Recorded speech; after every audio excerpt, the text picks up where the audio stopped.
je me réveille, je vois 20 appels en absence de mes soeurs, de mon frère, de ma mère. J'ai compris qu'il y a quelque chose qui n'allait pas. Donc, j'ai appelé ma soeur, et elle m'a annoncé la nouvelle. Elle m'a annoncé la nouvelle, je n'étais pas particulièrement triste, puisque j'ai dit que je priais pour que le Seigneur le reprenne. Au contraire même, j'ai comme dit, enfin, il est reposé. Il va partir retrouver son Créateur. Il ne va plus souffrir. Donc, l'annonce n'a pas été difficile pour moi. Ça n'a pas été... Au contraire, c'est moi qui étais au four et au moulin. Pendant toute l'organisation, j'ai fait tout ce qu'il fallait. J'ai pleuré quand il fallait pleurer. Ça, on a fait l'enterrement, on a fait tout ce qu'il fallait.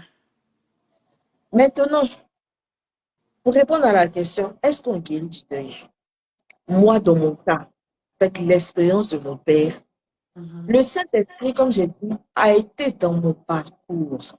Et j'ai pu comment dire, expérimenter ce qu'on dit que le Saint-Esprit console. J'ai pu expérimenter la consolation. J'ai pu expérimenter la fortification. J'ai pu expérimenter la guérison. Amen. Donc moi, je ne peux que dire que le Saint-Esprit guérit. Mais le Saint-Esprit guérit. Oui. L'homme ne pourra pas te guérir, quel que soit comment dire, l'aide qu'il va vouloir t'apporter, les mots qu'ils vont vouloir t'apporter. Ce que je sais, c'est que le Saint-Esprit guérit parce que j'ai fait. Exactement. Amen. Voilà. Donc, et ça, c'était mon parcours. Mais quand je veux rentrer dans un parcours traditionnel, il faut prendre le temps de faire son deuil.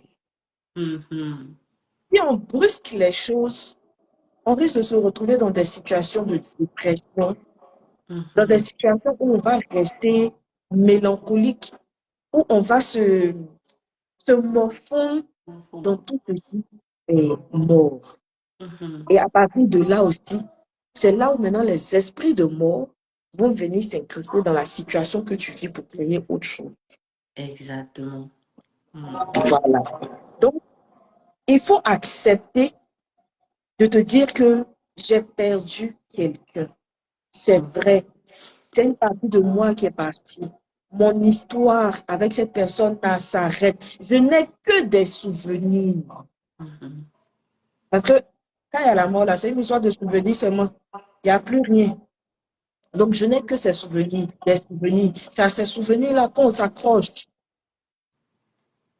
Donc, quand on n'a que des souvenirs, on chérit le souvenir et puis on se dit, mais il est parti. Est-ce que la personne qui est partie aimerait que moi, je sois dans une situation où je passe mon temps à me morfondre ou à pleurer? Je ne pense pas. La personne est partie. Moi, je suis encore sur la terre.